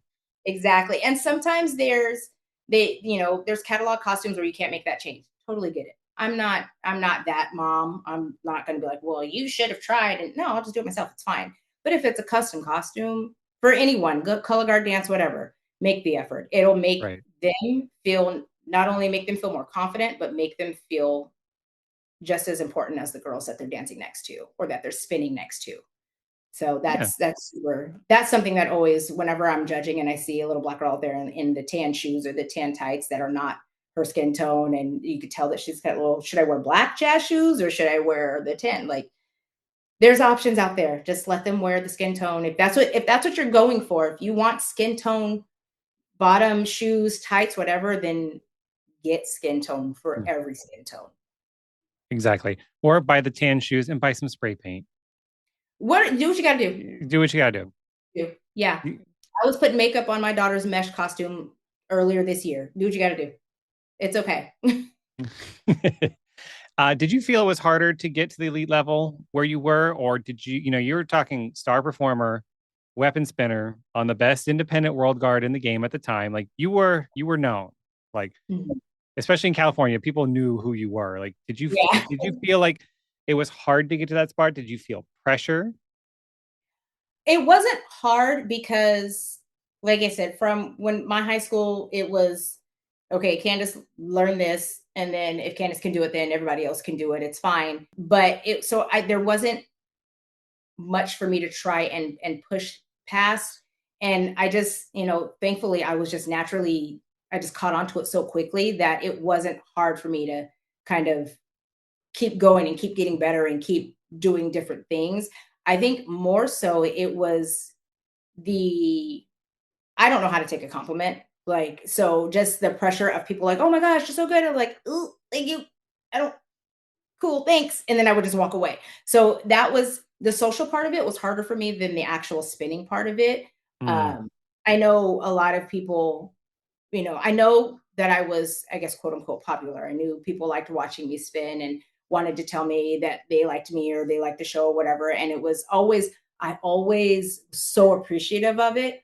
I just am so socially awkward. I don't know how to take it. So it would come out really awkwardly. Like some of the girls from Fantasia in '03, like we've had this conversation before, like after we like actually got to know each other. And we were like, yeah, we wanted to be friends, but it was just awkward. I was like, well, I didn't think you liked me, but I don't know if you know who I am. So it was weird. So we just didn't do it. And then it was just weird for 1,000 years. But it was always so cool to just to see how everybody was kind of how they felt about me. And and I know at times and I know people have said this before, but like I just don't know how to take it. So I don't always respond accordingly and it comes off real like my RBF is real strong and I know that. Mm. Like and I know that. So especially in color guard, I'm just kind of like in my own zone because I'm a disaster in warm up. I don't I don't warm up well at all. So that's how I know I'm going to go out and be really strong because if you saw me in warm up, you would think, how is she on any of these teams? How? This girl is trash. But I mean, so I'm always just kind of to myself and on my own. And that's just how I've always been. That's where I'm the most comfortable. Unless we are really, really good friends and I know you and you know me, then I'm out of my shell and out of my box. But, it was always just kind of a cool, thanks. I'm gonna go now. And so it was just awkward and people got wrong impressions, but it was always greatly appreciated how much people really enjoyed watching me spin. Yeah, and I always found that those people always approached you at the like because I would have those experiences too. They always approach you at the wrong time. I'm trying to Mhm. roll these flags. I got the team yelling at me. We got to get the floor folded because we got to get ready for a retreat. And then you got these Yeah, three girls running up to you. We love you, and we're like, okay, great. Yeah, I'm sorry. I got things to yeah, do. Like, yeah. And I was catch me captain, so later. I was trying to run it all too. And I'm just like, awesome, thanks, bye. Yeah, gotta go. Yeah, it Yeah. was it was Or weird. they try to approach you as you're heading into warm up, and everybody's in that focus. Everybody's just like zone in the zone, and they're oh Yeah. my god, we love you. You're like, okay, thanks. I got to go. Bye. Like, don't talk to me No, right it's now. funny story. So in 2007, the Vegas regional, I don't know where this came from, but it was decided that we were going to walk in two parallel lines, boys and girls. And like we were going to hold the boys' hands. They were going to kind of lead us. And we were not to talk, not to look, not to flinch. It was just eyes straight forward, like we are too good for this. And that's how it came off. So it was very like, because that was the first time we were in our costumes. I think that's what it was. And so we had the Mm. heads and everything. And we were just walking through the Vegas regional like going to warm up, but people were like, oh my gosh, hi. And we all had our guards there and they were trying to say hi to us. And we were not talking to anyone. It was just straightforward, noses in the air. And it is what it is. Like you can see us walk by, but we're not going to acknowledge you. And it was a choice that was made. It was not the right choice. It was a choice. Choice. It was not the right one. That was the one time we ever did that. After that, we were like, all right, everybody grab your stuff. Let's go. Like, it was, I After the did it. regional, we're like, I'm sorry, we were told to do this. Yeah, that's literally we're like, we're so sorry. Because somebody had asked me about it, and I was like, I was doing what I was told. That's what I was told to do. That's what I did. That's all you're getting out of me. Like, sorry. Mm-mm. Did you know that you had like a little posse of people that looked to you as a role model? Because when I do these recordings, I start reaching out to people that may know my guests. So if I can get funny little stories about them, like I did one with the director of Pride of Utah and found out he was afraid of grasshoppers, and I teased him about it. So like deathly afraid of grasshoppers. And I just kind of threw the question in mid-interview, and he was like, but I Oh, reach out to many people, and they were just like, I didn't really know her, but I always looked up to her. I wanted to be her. She was like my idol, my role model. Did you know that when you were spinning at the time that you had like you were think of like the Serena Williams were just like inspiring lots of little black girls to be great in color guard. I mean, I wouldn't say that I knew that, but I always kind of felt that people liked watching me. So I wanted to give them a show kind of.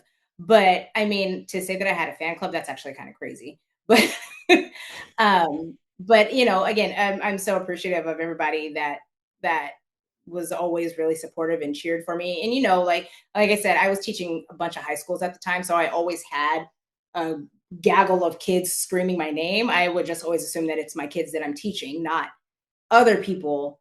There was a few times where people would come up and ask me to take pictures, and obviously I would do it. There was a one time at retreat in '07, I was taking a picture with my friend, and then like once I got the picture developed, I saw that there was like two girls behind us trying to be in the picture because they're like, yeah, we're in the picture too. Like, that's adorable. I didn't know that until, because we had to get film developed at that time. So I found that out a couple of weeks later. But fun things like that. I gave my corset in Apple a Day. I want to say it was an Arcadia girl, maybe that year. She wanted my corset. And I'm like my actual, like, you want this? Like my uniform? She's like, yeah. Okay, here. What am I gonna do with it? Like, I don't, but there was moments like that where I was like, okay, that's kind of cool. But it wasn't just me, it was everybody, because the show was a fun show that everybody really loved. But I mean, there was things like that would happen. I'm just like, okay, that's pretty cool. Like, cool people like me. But then I get all like, oh, this is weird. Okay, Yep. cool. Yeah. I would have asked for your hat. I would have asked for the bowler hat. What did I do with the hat? I had it for a while. Yeah. Or maybe I did give it away. I don't remember because I don't have it now. But I think someone did ask for my hat, and I was like, yeah, no. Yeah, I'm gonna hold on to the hat. Do you still have a rifle and do you still spin it? I don't. I haven't touched a piece of equipment in many, many moons. I stopped teaching in 2016. I think that's the last time I touched a piece of equipment. Oh, we got to get you a gun. I would like to see what happens, but my hands are too delicate now. They're delicate little mommy hands now. I It's like couldn't. riding a bike. Give it 30 Yeah, minutes. right. Give me some time. And it's so crazy because when all the Esperanza people went to Fantasia, we didn't spin with gloves at Esperanza. It was just barehanded, and if it hurt, it hurt. If it didn't, it didn't. So they all thought we were crazy because we were throwing blade tosses, fives and sixes with no gloves. It's like, that's all I know. So, and because we were spinning rifle most of the time, because it was me and three guys and a girl. So, I mean, we were all on the rifle line. So we didn't really spin saber all that much. And then if we did spin saber, it was for a couple of phrases and then we were done. So we're like, we don't need gloves. But '07, yes. Spinning the entire 6 minutes on saber, yeah, I wore gloves that year. It's like that. Yeah, I'm wearing gloves this year. I remember there was a girl at Blackwatch back in the day that she didn't spin gloves with, and she was a saber, and she was one of those like Boston girl sabers. Like, Oh, she threw up a 7, she cracked it, caught it on the tip, never wore gloves. And I'm just like, how are you doing this? And she's like, yeah, I think she killed the nerves in her hand. She's like, I don't even feel it. I'm like, how do you? And her saber, she had that sound because oh, you drop it enough, you get that nice sound. you get that. You kind of And want it. yeah, you kind of want it, right? You want to drop your saber just enough to get that Yes, sound. yes. Yep, exactly. And she would catch everything barehanded, and she would smack the crap out of everything. And I'm like, how are you doing that with no glove? Like, that's Yeah. gotta hurt. They thought we were crazy. We were like, what? We're just spinning. Like, that's because we didn't wear gloves at Esperanza. And so it was just another day. Wow. It was just another day in the neighborhood. Is there anything you think the sport or color guard WGI could do better for BIPOC performers? I mean, you kind of already mentioned with like the uniforms, like maybe just fully take into account skin tones, but anything Yeah. else you think that the sport could do? Honestly, no, I think they do such a great job of being so inclusive with everyone from all walks of life that it's just it for me it feels like it's in the forefront of a lot of things, especially even just the comparison between that and what I see in the dance world. Like, and even not even necessarily in the dance world, I guess in my small town type dance world, but they do so much for everyone. And I just love how inclusive it is, and that there are people that really do take the time to go, okay, no, let me make sure that you're comfortable in your skin, whatever that skin is, you're comfortable in it and you feel like you're wanted and you're safe. So I think they do a really good job of just making sure overall that everyone feels comfortable and feels welcome. I'm We very love proud that. of part of it. Absolutely. And so, any designers out there, if you do have that black girl, that one black girl, just take this to Let note. me know. I can lead you to where to get the stuff if you don't know where to get it. All right. So, that's going to wrap it up. I do have one final question for you. I've been asking everybody. So, we haven't gotten to the new WGI season yet. So, we're still talking 25, even though the new season is fast approaching. Yeah. So, I think it's a simple question. Other people struggle, but did you have a favorite show of 25 that you loved? Oh yeah, the Woodlands, hands down. And I don't really, and I got to see it live. Well, I judged it, kind of got in trouble because I got a little too excited about it. But I was blown away by the Texas Color Guard in general. Just everything I saw that day, I was like, y'all are fantastic. But they, the show finished. I was like, that's winning, hands down. It was phenomenal from start to finish. Like, you guys are 16, 17 years old. There is no way in my mind that I could process that you guys are doing that. And I probably couldn't do that in my prime. Right. Right. No way. And you guys are 15, 16, 17 years old. Insanity. Like, so strong. It That's was so really, cool. You got to judge them. Was it a local show? Oh, yeah, it had yeah, to be, it right? was a Because local show. Yeah. So I went out to Texas and judged one of their local shows. It was, I mean, the talent all over the place is just so, what they do now, there's no way in the world that I can even fathom, like wrap my mind around even attempting it. Like in 2008, after I left Fantasia, and I was like, I moved to Arizona, and I was like, let me just see what I can do. I'm gonna go try out for Academy because Alan Deco was there, Rob Jett was there. They're like, you're coming out, just come to auditions. Even then, and it was on my birthday, so I turned 27, and the way that they were getting down in the ground, rolling around, doing all this stuff, and I looked at them and I go, yeah, thanks for the opportunity, but if I go down to the ground, I am not getting back up. I am done. Like, just even back then, it was just crazy how just so intricate and wild the vocabulary is now. It's crazy. And I ended up being pregnant with my son, so I couldn't have marched anyways. But it was just, yeah, I'm good. I'm gonna just fan now. did you know that you were going to be judging the Woodlands when you went there? I mean, I looked up the schedule, but I don't really. Once I stopped teaching, like, I didn't see any color guard or do anything for the longest of time. Well, actually, after 2008, and I moved, I wasn't around color guard at all. So that was the longest period of time where I did not have color guard in my life until I moved back to San Diego for a few years. So I didn't go to any WG. I haven't been back to Dayton since 2007. So I would love to go back and just experience it in person. But I mean, there's just so much. And I had no clue who anybody was. I've heard of the name The Woodlands, but seeing any of their shows, I couldn't tell you if I had or hadn't. So it was just really cool experience to see what the other, other states do and in person and seeing it live. It was so cool. Yeah, and Texas is no joke. Uh, yeah, everything is bigger in Texas. Fun fact, my episode coming out tomorrow is with a girl from the Woodlands. I saw that. I'm so excited. Yeah. It was like, Sweetheart. She's so sweet. And it's just, but here I am, 43, talking to an 18-year-old, who's marched Woodlands and then Boston Crusaders. And I feel like Steve Buscemi with the skateboard. Like, how do you do, fellow kids? Like, I'm trying to yeah, so out of my league. I'm like, how are you doing? You're so yeah, cool. I want to be you when I grow up. Can I be you when I grow up? basically, yeah, Yeah, basically. I want no, it's I want to be the girl from Warren Central. I don't know if you saw them last year with the Hope Show. They're a little oh, superstar. That's who I want to be when I grow up. yeah, Right. yeah. I don't even know her It's name. I love hearing that. I want to be her when I grow up because I had one of those. So it was so cool. Like mine was Radia from Fantasia. Like I wanted to be her when I grew up. Oh, phenomenal. She was another one. She was a black girl on the weapon line with all the guys. I'm like, diva. Yes. I need to do that. So I love that. It's so cool what these kids do. I love it. That's why I love judging. Like I'm literally a fan. I am a fan of Color Guard, and I will watch it all day, and I will be your biggest fan. My daughter hates me in the audience for her dancing because I'm gonna let you know that it's great. Oh, you're that mom. You're that I mom. am that mom. I'm like, yes, do it again. Yeah, that gets me in trouble with judging, so I have to like get into my professional zone. But like, I'm sorry, if you're good, you're good, and you deserve to know that you're good. You know what I mean? Like everybody deserves to know how fantastic that they are and the things that they do, and that is being asked of them at such a young age.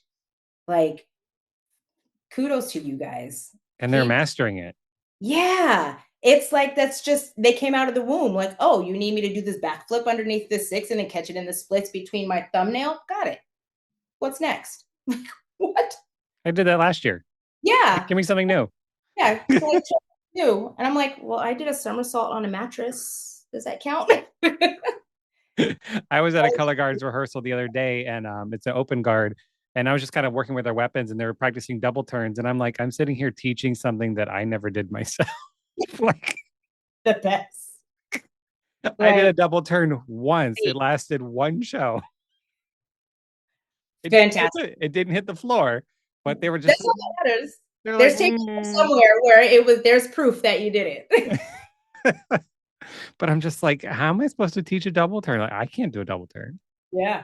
Just go around twice, see what Well, happens. I can do a double turn. I can't catch the gun at the same time, but I Oh, well, listen, combining the skills together, you're asking too much. right. It's too much. Yeah. My daughter gets on me about that all the time. Like, I can tell you what you're doing wrong in your dance. You don't want me to tell you, but I can tell you how to fix it. I can get you to where you need to get. Like, she could never do color guard. It would be a disaster. It would be horrible. There's no way. You're not pushing. Yeah, like my husband would get a kick out of it, like just watching us argue.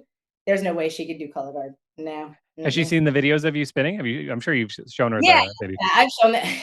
It was funny. I showed her Lullaby and Goodnight and the part where me and my partner in the front underneath the sheet while there's flag feature and all that stuff around it. She's like, and she was maybe like 3. She goes, "Mom, what are you doing? What are you doing with that boy?" I was like, "Oh, it's just part of the show." And I look at him like, "Yeah, don't worry. He doesn't like me. Don't worry about it. You're good." She's like, "Does this mean you don't love daddy?" I was like, "No, no, no, babe. We're good. I love daddy very much. We're just pretending. It's fine. It's part of the show." Yeah. But no, it was my in oh my gosh, in 2004, my nephew, he was probably 4 or 5 at the time. We would put that show on. He'd come running out of the bedroom and just do the bouncing part and just stand in front of the TV and bounce through the entire show. And it's like, again, again. So I did that. I don't blame him. it I told you was we cool marched to seeing James Apex and we would Logan do all it. do it the next year. We would all sit there and bounce and then like the little arm movements. Yeah. It was so cool at finals watching James Logan up top, like sitting in the stands, like bouncing with us. I was like, this is crazy.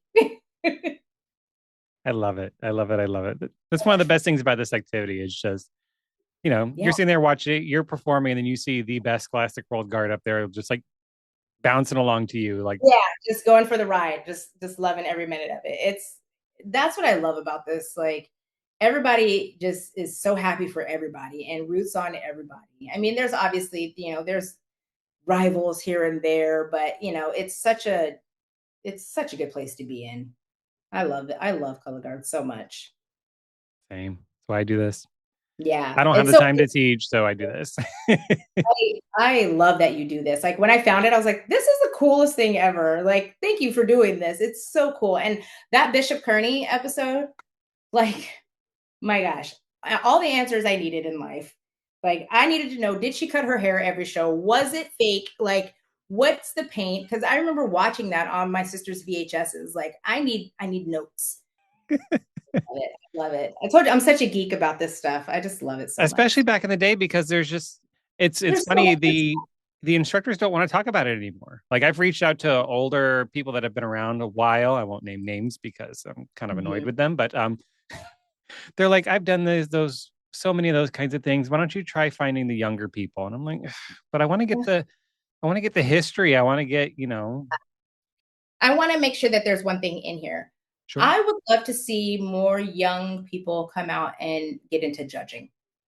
More young Mm, people, more people of color. Like we need more representation of judging. Like it that needs to happen. And people need to not be scared of like, oh, I don't know if I can do it because I didn't think I could do it. And I absolutely love it. Like I would much rather judge than teach. Like it's I get to go in, watch color guard all day, talk about it, and get a a lunch and go home. But it's so much fun. I really think people need to really look into it more, especially because there's people still judging now that were judging when I was marching high school. So, and no offense to them, obviously, like they're in it if I'm going to do it until I can't physically do it anymore. But they're definitely I would love to see more people get into judging and really just look at that side of it because it's I love seeing that everybody is like coaching and making these amazing shows. I coached, but I know what side my bread is buttered on. I was not the best coach. Like I could come up with some stuff. I liked doing it, but I know that that was not my strong suit. But judging is oh man. But and I love seeing my friends who I march with do these amazing shows like the people that do like Vox Artium, I march with them, love Sergio down. Like that is my bestie for the restie. But it's I love seeing how people continue to grow and develop, but I would love to see more people get into judging too.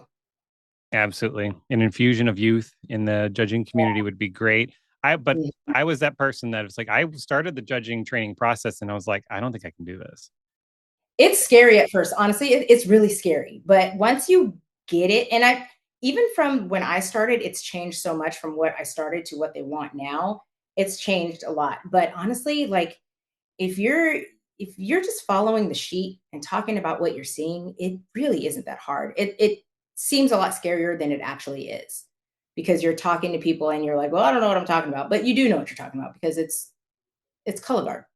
You're just talking about color guard. You're talking about the score sheet and what you're seeing. Like it's really not that scary. So I would say to anybody, like if you're thinking about doing it, just try it.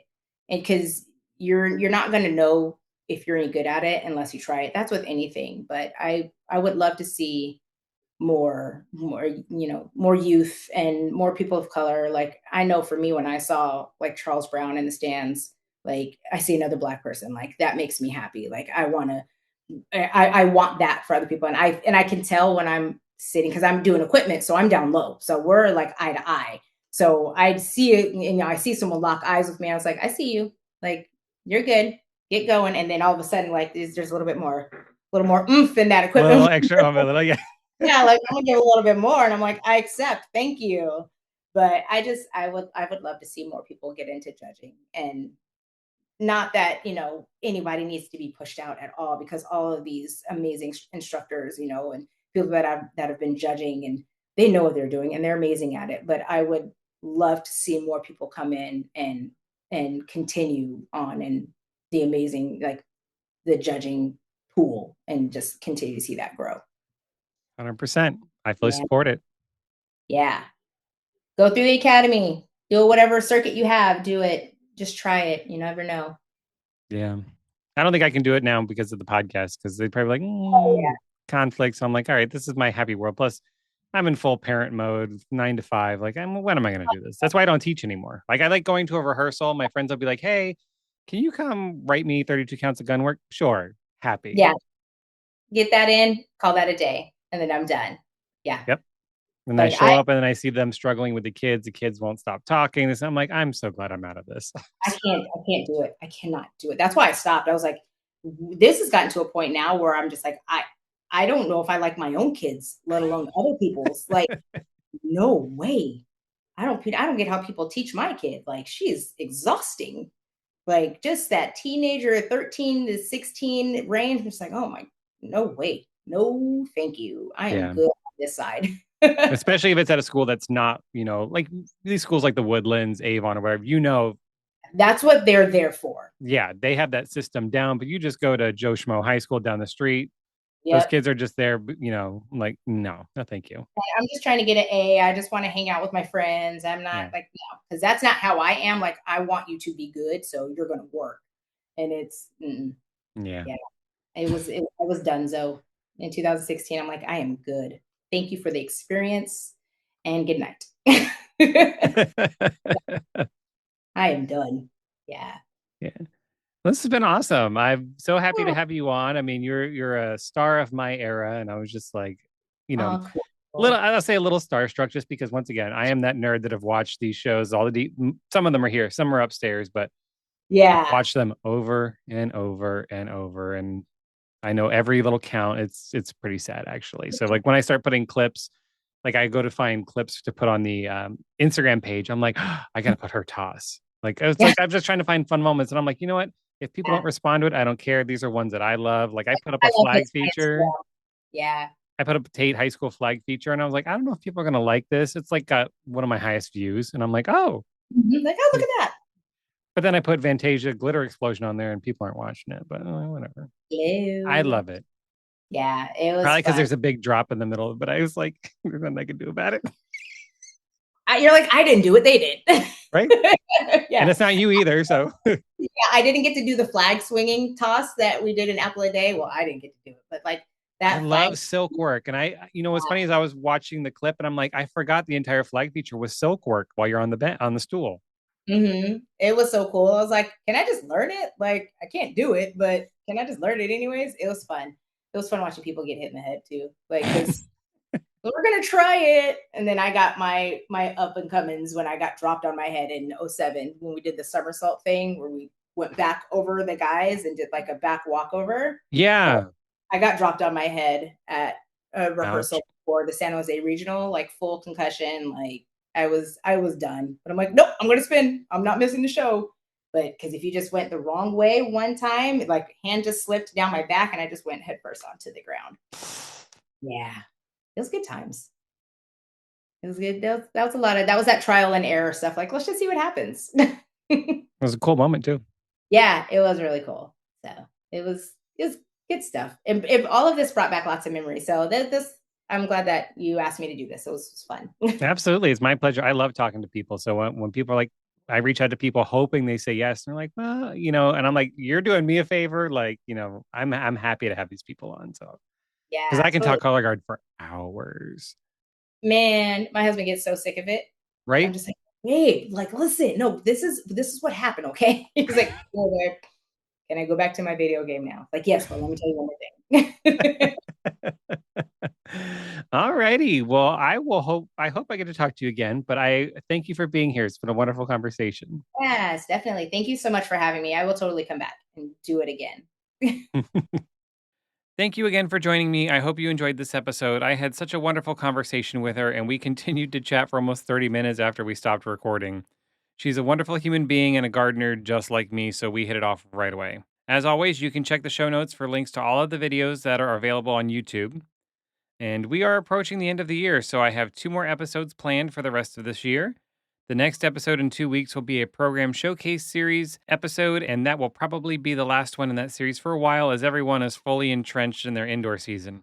And then at the end of the year, I will be doing a 2025 year end recap to kind of go over everything that's happened this year and kind of freshen our brains as we head into 26.